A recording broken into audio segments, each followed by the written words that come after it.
have any PE clothes, and I remember the teacher looking at the 4 or 5 of us that didn't have our PE clothes, and he says, "Well, if you don't dress out, then you have to go out and run." So we had to go out and run around this big sports field with our regular shoes on, and our regular school clothes. So I was really all sweaty when I got done, but I I know after running an hour, and he told us if he ever saw us not running, we are going to get in trouble. So no matter what, I kept moving because I didn't want to get in any more trouble. I was so bushed and sweaty and tired that I knew one thing. That afternoon, we were going to go down to the Merc. That was the department and grocery store in town, and buy those PE clothes so I didn't get embarrassed about that. The one thing I always liked, though, was with the name of Weber, if you weren't there quite in time when they called the roll at the beginning of class in PE like they did, uh, I could slip in because by the time you got to the bottom, that's when I got called. So in that case, I was always glad to be last or next to last for PE. So I went to school there 2 years. This is funny. I had an English teacher, I think in 8th grade, and she was an older lady, and her last name was Hager, Hager. She was fondly called by the kids Hagbag Hager, and but we didn't call it to her name or to her face because we'd get in trouble. But I remember every week we had to make up a new poem, and it had to be written out nicely on a piece of paper, and you could even decorate it with little drawings around it. They didn't have stickers back then. Yeah, no stickers. But that also reminds me that in 2nd grade, my teacher was Miss Bury, and she was a favorite of mine at that age, for sure. And we quite often went and visited her and her mom and dad down by the Snake River. And I had some really good experiences there. And we went down even after I wasn't in class. But I did like to do artwork there, and she was really good, really liked the kids to do art, and I liked drawing trains. Trains were my favorite thing to draw, and I would draw them in all these different settings and color them and all the things kids do. So when I hit high school, one of the things I remember there is when you signed up for classes, you had to sign up for 5 classes, and all the freshmen, it seemed like, took the same 5 classes but at different periods of time. And to me, a study hall was just a waste of time. So I signed up for 6 classes because I figured out later when I got to be a junior or senior, I wanted to take some more classes to get prepared for college. And so I did that all the way through. I never had a study hall. That just because I know in study hall, most of the kids just goofed off and would throw spit wads and get in trouble. And I didn't need to do that. I just be in class, get some credit.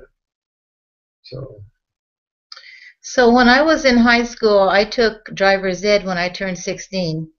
I just wanted to tell you about it because Dad and Papa and I were out looking at a car the other day, and that car has some push buttons on it. Well, the car I learned how to drive in was, except the steering wheel, everything was push button.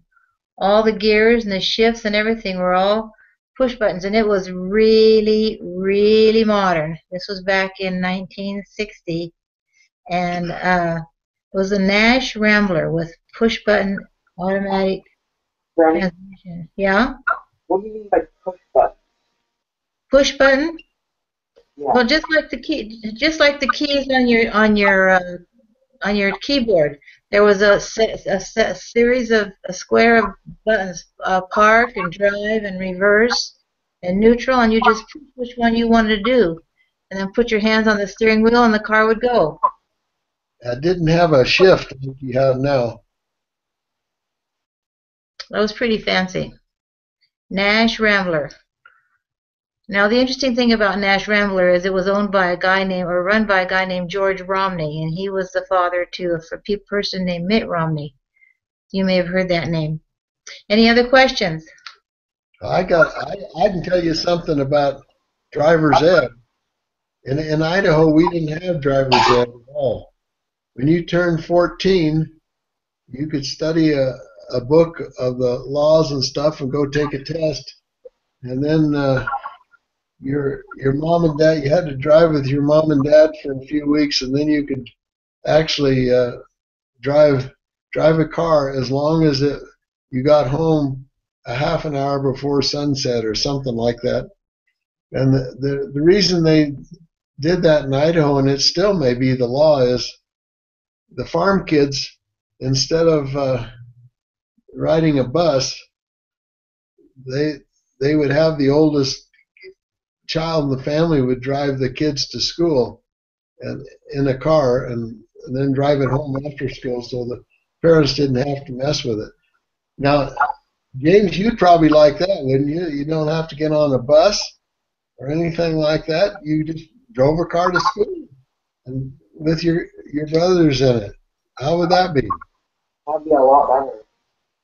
Yeah, but you know, the problem is now your parents are modern, and so they won't let you do that at 14. But in Idaho, you could do that.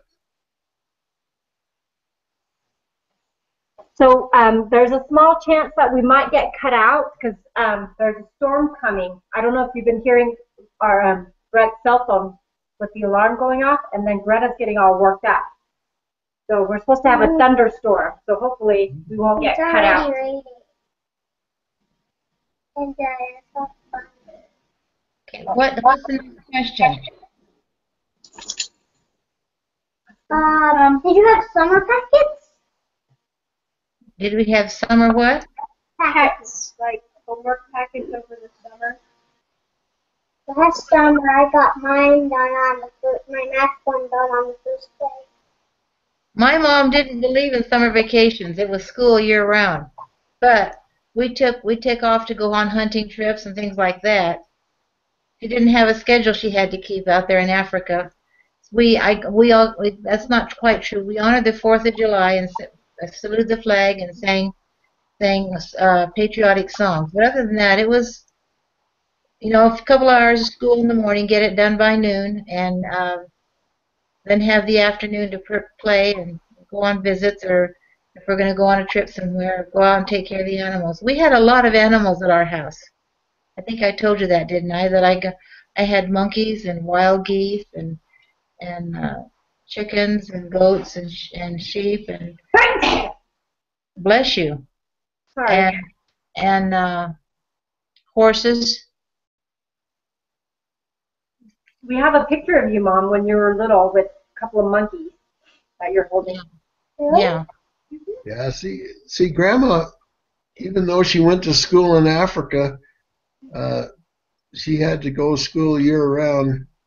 But in Idaho, they didn't have summer school. If someone didn't pass a grade, they'd have to go to Boise and pay for summer school. I don't remember any summer school, which I liked. Well, and it was just two different lifestyles. I was in Africa and he was in America. But you know, from our situation, when we went down, we lived about 300 or 400 miles from the coast, and so when we went to the coast, which is where we did our major shopping, we go down twice a year. Well, it was we were gone 2 weeks to go do that, and we'd go down and take a vacation at the beach. And so then when we went shopping, there was another town, Tomley, near our house, that we went and did our monthly shopping, and that would take about 4 or 5 days to drive over there and get the food and visit a while. And when you went through a town that had a mission in it, you go see the missionaries to spend a day or two, because that was all the socializing we got.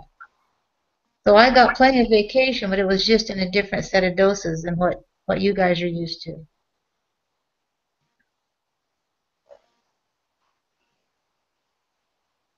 So by about, go ahead. What was your major in college? What was what? What was your major in college?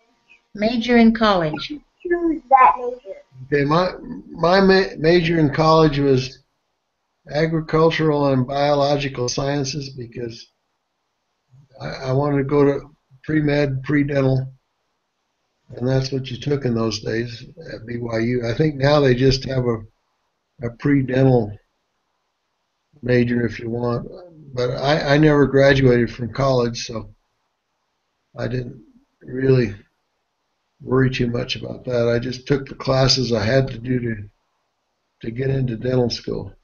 Wait, Dad, you didn't graduate from college? You just No, courses for dental school?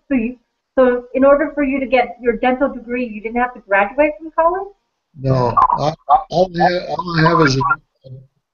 I have is a doctorate degree. So he graduated from high school, and the next degree he got was his DDS. 6 years later, took me 6 years to get there, and we did have to go to school three of the 4 years at USC in dental school. So that's the only time I went to summer school.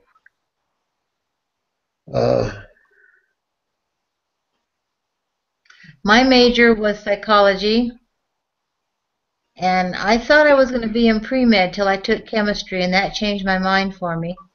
I didn't do well in college with it, so I took it in the summer school and still didn't do well, so I gave up on pre-med and went into psychology. And then when I went to graduate school, I got a master's in educational psychology and a teaching credential.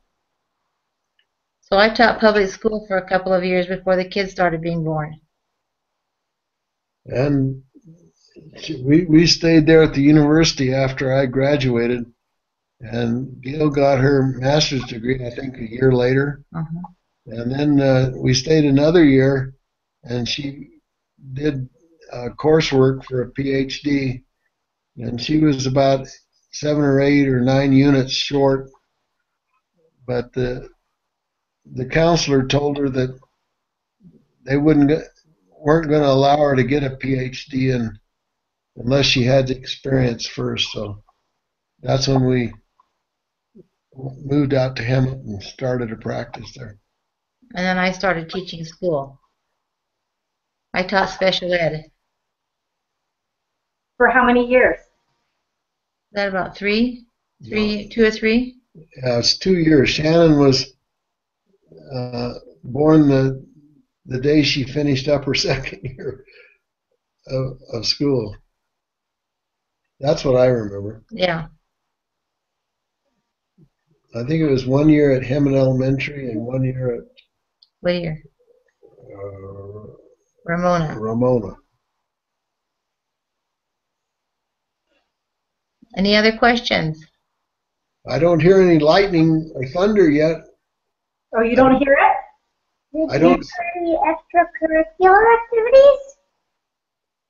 I don't see lightning and I don't hear thunder. Peter, we couldn't hear you. There's some kind of disturbance on the computer. What did you say, honey? Did you do any extracurricular activities?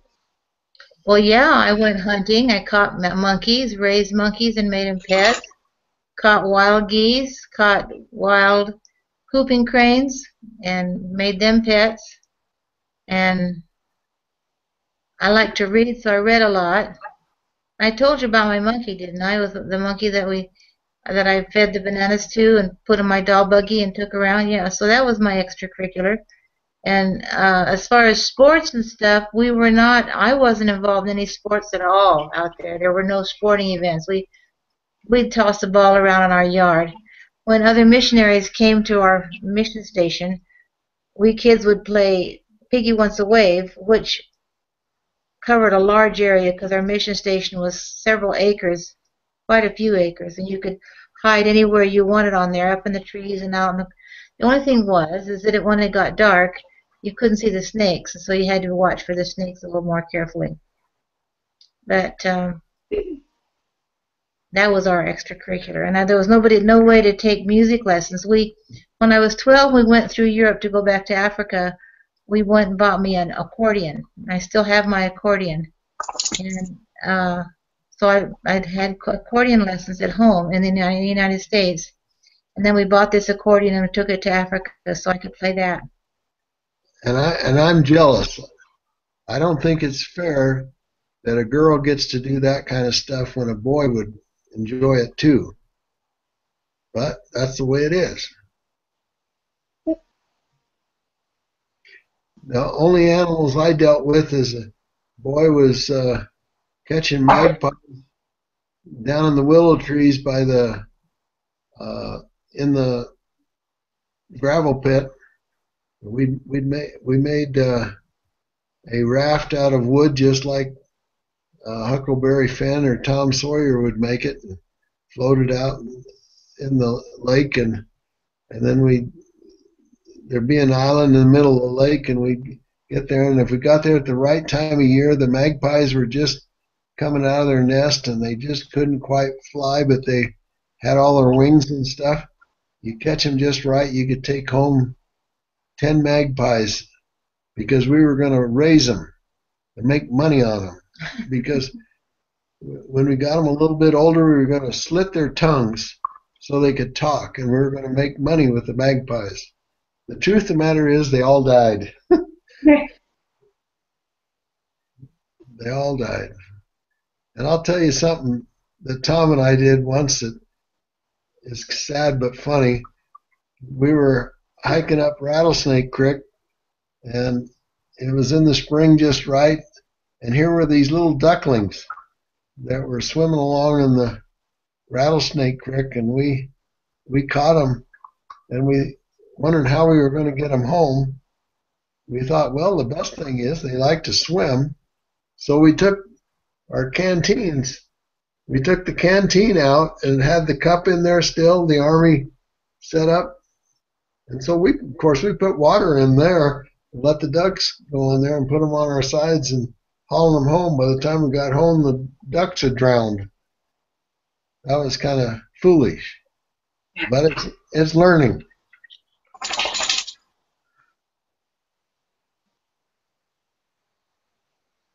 Next time you should have caught fish and put them in.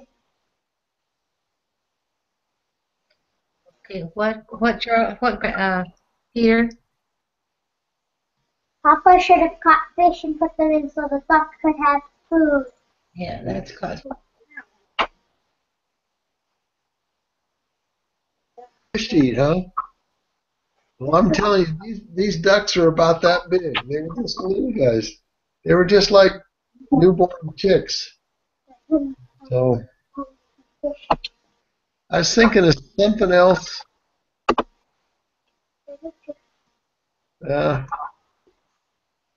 Oh, I know. We had some domestic white rabbits with pink eyes that Dad had got, and he put them out in the pen by our house. And we had a shed out there that sat up off the ground a little bit. And Rabbit cage or a shed? A shed. Okay. And the rabbits were in this cage. Well, my dad forgot to close the door on the cage when he went out to feed them one night. And the rabbits got out, and they got underneath that shed. And boy, Tom and I tried to catch those rabbits. We'd lay down there at the side of the shed and see them and reach in and try to grab them. Of course, the big ones, would scratch us. Well, by the next spring, we had a lot of rabbits out there living underneath that barn, and we could catch the little ones. That was fun. And that was the barn that Dad had had made a loft in it, and we had these pigeons. He always liked pigeons, and he would feed them, and he kept them in there for most of a year, and then when he opened up the front of it, they would fly out, but they'd always come back because that was home. And we had pigeons for a good number of years.